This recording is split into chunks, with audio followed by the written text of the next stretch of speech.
अस्सलाम वालेकुम स्टूडेंट्स, कैसे हैं आप लोग। उम्मीद करता हूँ सब खैरियत से होंगे।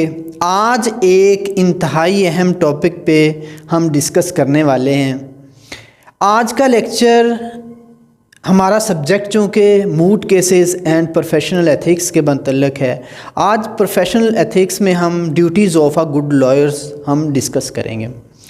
लॉ 3 ईयर वालों के लिए LLB पार्ट 3 में तीसरा जो थर्ड पेपर है QSO और उसके साथ लीगल एथिक्स का पोर्शन है, उसमें भी ये एक इंतहाई अहम टॉपिक है।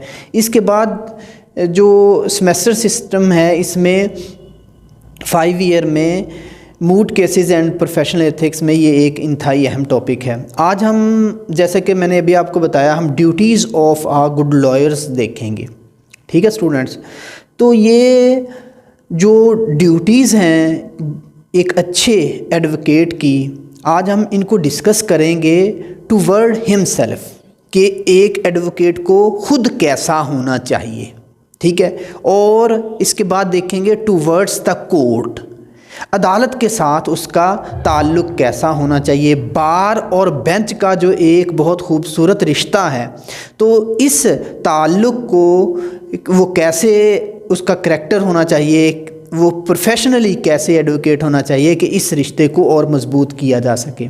इसके बाद हम देखेंगे टुवर्ड जनरल पब्लिक, आम जो लोग हैं उनके साथ जो है एक एडवोकेट को कैसे पेश आना चाहिए और अपने फ़राइज़ कैसे सर अंजाम देने चाहिए। First of all we discuss a real secret of a successful advocate is in loyalty in his duties। I think ये जो सीक्रेट है ये सिर्फ़ एक एडवोकेट के लिए नहीं, बल्कि जितने भी प्रोफेशंस हैं इसमें जब तक एक बंदे को अपने प्रोफेशन और प्रोफेशनलिज्म वो में नहीं जाएगा, अपने प्रोफेशन के मुतल्लक वो लॉयल नहीं होगा, अपनी ड्यूटीज़ जो हैं उनको बखूबी सरअंजाम नहीं देगा, तो वो कभी भी सक्सेसफुल नहीं हो सकता। तो एक एडवोकेट के लिए भी सक्सेस जो है वो इसके लिए ज़रूरी है कि वो लॉयल हो। अगर हम एडवोकेट को देखें तो I think advocate should be well equipped with the knowledge of law and the art of advocacy. उसको लॉ का पता होना चाहिए और आर्ट ऑफ एडवोकेसी जो है उसमें वो महारत रखता हो। और अगर हम मीनिंग्स ऑफ एडवोकेट को देखें, advocate is a person who engage in practising profession of law. Law के प्रोफेशन में जो लॉ की प्रैक्टिस कर रहा है, और according to the terms and condition of Pakistan bar council और पंजाब बार काउंसिल, वो इनरोल है पंजाब बार काउंसिल में और लॉ की प्रैक्टिस कर रहा है, तो हम उसको एडवोकेट कह सकते हैं। चलें जी, आए हम देखते हैं इसकी ड्यूटीज़ जो हैं। फर्स्ट ऑफ ऑल हम डिस्कस करेंगे ड्यूटीज़ टुवर्ड हिमसेल्फ, कि उसको खुद कैसा होना चाहिए। अगर हम बात करें, first of all a good lawyer, a good advocate, a successful advocate must be having a characterful, उसको ज़रूर एक अच्छे करैक्टर का मालिक होना चाहिए, एक अच्छा उसका करैक्टर होना चाहिए। मैं अक्सर अपने स्टूडेंट्स को कहता होता हूँ कि आप प्रोफेशन ऑफ लॉर्ड्स में आए हो, आप जो हो वो लीडर्स हो, फॉलोअर्स नहीं हो। आपने हमेशा लीडर बनना है, फॉलोअर नहीं बनना। तो एक लीडर और एक लॉर्ड के लिए ज़रूरी है कि वो करैक्टरफुल होना चाहिए। अगर उसका अपना करैक्टर ठीक होगा तो वो ज़रूर अपने फॉलोअर्स को बेहतर गाइड कर सकता है। ये आज का जो लेक्चर है, मैं आज आपको ये लेक्चर डिलीवर कर रहा हूँ, इन्हीं पॉइंट्स को हमारे किसी भी आजकल के जो पॉलिटिकल सिनेरियो है, इसमें कोई भी आपका पॉलिटिकल जो लीडर है उस पर भी ये पैरामीटर आप जांच सकते हो इससे। अच्छा, सबसे पहले हम बात कर रहे थे करैक्टरफुल की। मैंने अभी जैसे आपको बताया कि एक लॉर्ड को और एक लीडर को करैक्टरफुल होना चाहिए, उसका करैक्टर बेदाग होगा, बेदाग माजी होगा, तो वो ज़रूर अपने फॉलोअर्स को गाइड कर सकेगा और बेहतर अंदाज में गाइड कर सकेगा। चूँकि हम एडवोकेट्स जो हैं, हमारे पास दुखी लोग आते हैं और इस मुआशरे के पिसे हुआ तबका जो है वो हमारे पास आता है। हम तभी उनको जस्टिस लेके दे सकते हैं, उनको इंसाफ तभी दिला सकते हैं जब खुद अपने साथ इंसाफ करेंगे, जब हम अपने इर्द गिर्द वालों के साथ इंसाफ करेंगे। And next one is the first and foremost point, loyal. अभी जैसे मैंने आपको बताया, सक्सेसफुल एडवोकेट जो है, इसका रियल सीक्रेट जो है वो लॉयल्टी है।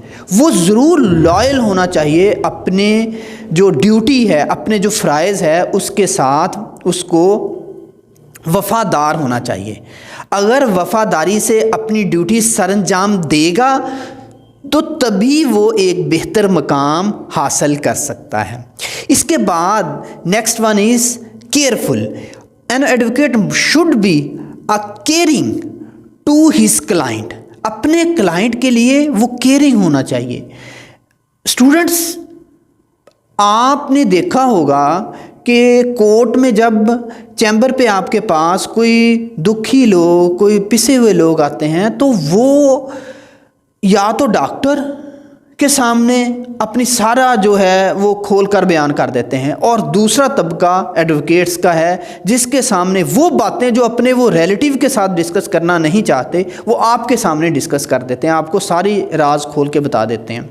तो आप लोग जो है, एडवोकेट जो है, एक अच्छा एडवोकेट जो है वो जब तक केयरफुल नहीं होगा, वो अपने क्लाइंट्स के साथ केयरफुल नहीं होगा, वो प्रोटेक्ट नहीं करेगा इंटरेस्ट ऑफ हिज क्लाइंट, वो अपने क्लाइंट का इंटरेस्ट प्रोटेक्ट नहीं करेगा, तो तब तक वो एक सक्सेसफुल लॉयर जो है वो नहीं बन सकता। नेक्स्ट वन है मोरालिटी। मोरालिटी किसी भी मुआशरे या किसी भी सोसाइटी की एक ऐसी रिफ्लेक्शन है, एक ऐसा रद्द अमल है जो कि उस मुआशरे को, उस सोसाइटी को जो है वो बड़ा खूबसूरत बना देता है।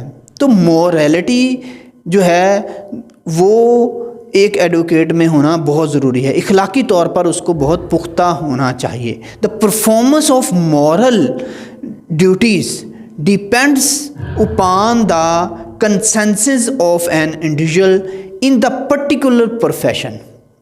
ठीक है, इसके बाद जो नेक्स्ट वन है वो ट्रू टू हिज वर्ड्स हैं। एक एडवोकेट को must true to his words, अपने वो सच्चा होना चाहिए, वो जो बात करे उसकी पासदारी करने वाला होना चाहिए। He must not give any kind of promise। वो कभी भी ऐसा कोई प्रॉमिस ना करे जो वो पूरा ना कर सके। और इसके बाद नेक्स्ट वन जो है वो प्रोफेशनल स्किल्स हैं। एक एडवोकेट के लिए ज़रूरी है कि वो सबसे पहले अपने प्रोफेशन में जो है वो स्किल्ड होना चाहिए, उसको अपने प्रोफेशन पर अबूर हासिल होना चाहिए। इस लेक्चर के शुरू में मैंने आपको एक छोटी सी डेफिनेशन बताई थी। A successful advocate or a good lawyer is well equipped with the knowledge of law and the art of advocacy. एक अच्छा जो एडवोकेट है वो लॉ का इल्म रखने वाला हो और उस लॉ के इल्म को परफॉर्म भी कर सकता हो, एडवोकेसी भी कर सकता हो, इस आर्ट में यकता हो। ठीक है, तो प्रोफेशनली भी वो स्किल्ड होना चाहिए। ये जो हैं ये ड्यूटीज़ हैं, ये ऐसे फ़राइज़ हैं जो उसको खुद से सरअंजाम देने चाहिए। इसके बाद अगर हम बात करें तो वो है टू द कोर्ट। एक एडवोकेट को, एक अच्छे एडवोकेट को, एक सक्सेसफुल एडवोकेट को अपनी ज़िम्मेदारियां, अपनी ड्यूटीज़ बेहतर अंदाज में परफॉर्म करते हुए वो इस रिश्ते को मज़ीद बेहतर बना सकता है। अगर हम डिस्कस करें तो फर्स्ट ऑफ ऑल पंक्चुअलिटी है। N advocate should not use the methods of delay. Advocate को कभी भी ऐसे मेथड्स नहीं यूज़ करने चाहिए जो कि केस को डिले की तरफ लेके जाएं। एडवोकेट को शुड बी अ पंक्चुअल, उसको पंक्चुअल होना चाहिए। ज़रूरी है कि वो को अपने केस का टाइम स्टार्ट होने से पहले या जब आवाज़ पड़ती है उससे पहले कोर्ट में मौजूद हो। और नेक्स्ट जो चीज़ है पंक्चुअलिटी में, वो अपने केस की बेहतर प्रिपरेशन करके जाए। ठीक है, इसके बाद हम डिस्कस करते हैं नेक्स्ट पॉइंट है maintenance the dignity of the court. Students देखें, सबसे पहली जो चीज़ है वो इज़्ज़त है।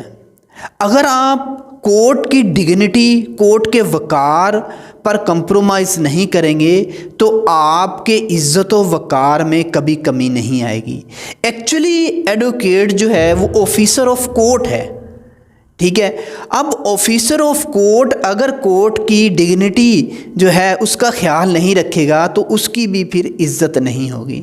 तो एक अच्छे एडवोकेट को चाहिए कि वो डिग्निटी ऑफ कोर्ट को हमेशा मलहूज़े खातर रखे और उसकी मेंटेनेंस जो है उसको बरकरार रखने में अपना जो किरदार है वो अदा करें। And the next one is वो not to mislead the court. अब किसी भी मामले में, किसी भी केस में, चूंकि आप रिप्रेजेंटेटिव हैं किसी भी क्लाइंट के, वो एक्यूज्ड की तरफ से हो सकते हैं या प्लेंटिफ की तरफ से हो सकते हैं। अब अगर आप कोर्ट को मिसलीड करते हैं, कंसीलमेंट ऑफ फैक्ट करते हैं या फिर इस तरह के अगर मामलात करते हैं तो एक्चुअली आप जस्टिस सिस्टम में हर्डल्स पैदा कर रहे हैं।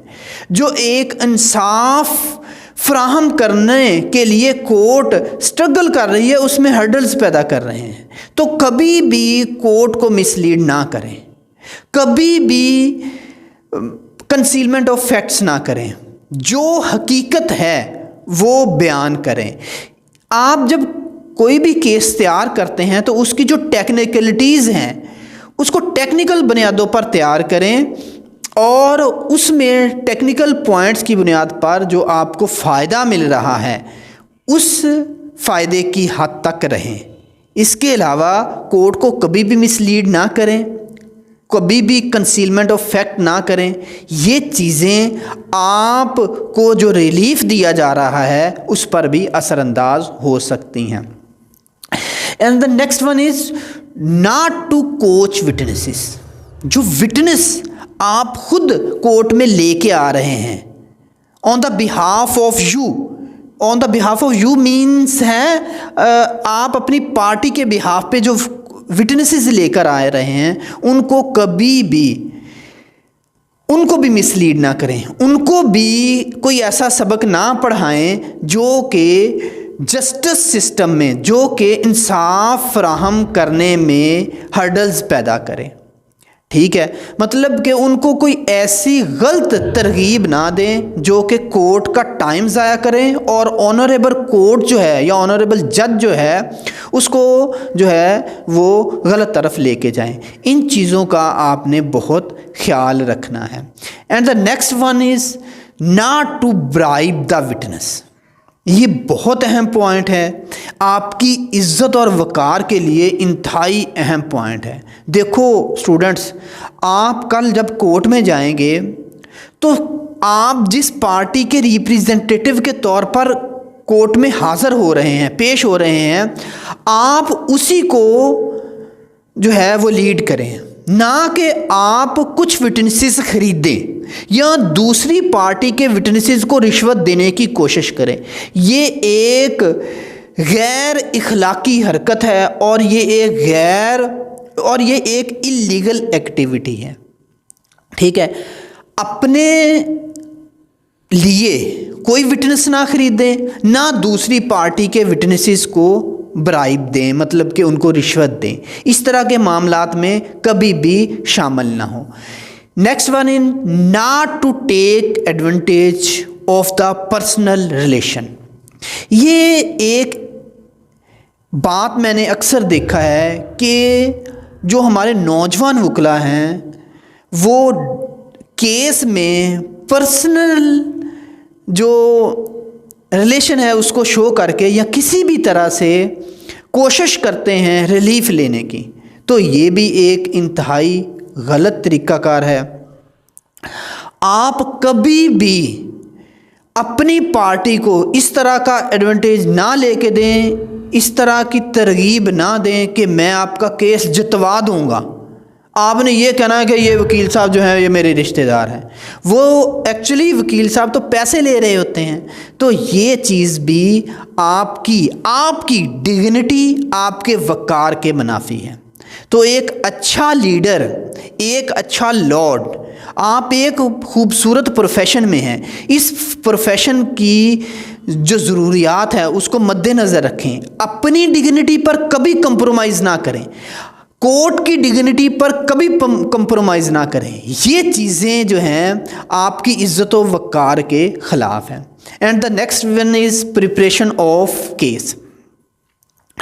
अब आप जब केस के एक मखसूस फ़ीस तय कर लेते हैं और पैसे ले लेते हैं, तो ज़रूरी है कि आप लोग केस को अच्छे तरीके से प्रिपेयर करें। N advocate should prepare a case properly. आप उसको प्रॉपरली तैयार करें। He should prevent his case in improper manners. जो इम्प्रॉपर मैनर्स हैं, जो ऐसी चीज़ें हैं, इनसे इज्तनाब करना चाहिए। इन चीज़ों को बीच में नहीं लाना चाहिए। अपने केस को मुकम्मल टाइम दें और उसकी तैयारी करें। And the next one is courtesy and mannerism. मैं इस पॉइंट को दोबारा फिर आपसे डिस्कस कर रहा हूँ। एक्चुअली जो इज़्ज़त है, जो डिग्निटी है, जो मैनरिज्म है, इसका ख्याल रखें। हमारा ये subject professional ethics and moot cases, mooting करवाने का एक्चुअली मकसद यही है कि स्टूडेंट्स को जो मैनरिज्म है, जो कोर्ट के जो कर्टसी हैं, जो तरीक़ाकार है, जो प्रोसीजर है, उसको यहीं पर ही सिखा दिया जाए। और ये मैनरिज्म, ये कर्टसी, ये डिग्निटी, ये आपकी पर्सनैलिटी को बहुत खूबसूरत बना देती हैं। इन चीज़ों का ख़ास ख्याल रखें। इसके बाद नॉट टू आर्गू और कम्युनिकेट प्राइवेटली। कभी भी एक एडवोकेट को शुड नॉट कम्युनिकेट और प्राइवेटली विद द जज। किसी एडवोकेट को ऐसा नहीं करना चाहिए कि जज को अलग से उसके साथ कम्युनिकेशन करे, अपने केस के मामले में उसके साथ कोई ऐसा रिलेशन रखने की कोशिश करे। ये सारी चीज़ें जो हैं ये मैनरिज्म के बिल्कुल ख़िलाफ़ हैं। इन चीज़ों से इज्तनाब करना चाहिए। इसके बाद हम अगर देखें तो एडवोकेट जो है वो ऑफिसर ऑफ कोर्ट होता है। तो ऑफिसर ऑफ कोर्ट को चाहिए कि not to assist in violation of law. एक ऑफिसर ऑफ कोर्ट को चाहिए कि जहाँ पर वायलेशन ऑफ लॉ हो रही है, इन चीज़ों से इज्तनाब करें। और जो well equipped with the knowledge of law person है, उस पर्सन को अकॉर्डिंग टू द लॉ उसको सारे मामलात जो हैं वो चलाने चाहिए। अपनी पार्टी को या फिर कोर्ट में कभी भी वायलेशन ऑफ लॉ नहीं करना चाहिए और ना इन चीज़ों में असिस्ट करना चाहिए, ना किसी की मदद करनी चाहिए, ना अपनी पार्टी को कभी भी ऐसे मामलात पर उभारना चाहिए। तो ये इंतहाई अहम चीज़ है। जी तो व्यूअर्स, आज का हमारा लेक्चर कंप्लीट होता है। Actually duties toward client and duties towards their colleagues और अदर एडवोकेट्स, ये दो जो ड्यूटीज़ हैं ये हम नेक्स्ट लेक्चर में डिस्कस करेंगे। मैंने एक्चुअली ये वीडियो ज़्यादा लंबी ना हो जाए इसलिए इस लेक्चर को हम यहाँ पर स्टॉप करते हैं। खुश रहिएगा, अब दुआओं में याद रखिएगा, अपना बहुत सारा ख्याल रखिएगा। अल्लाह हाफिज़।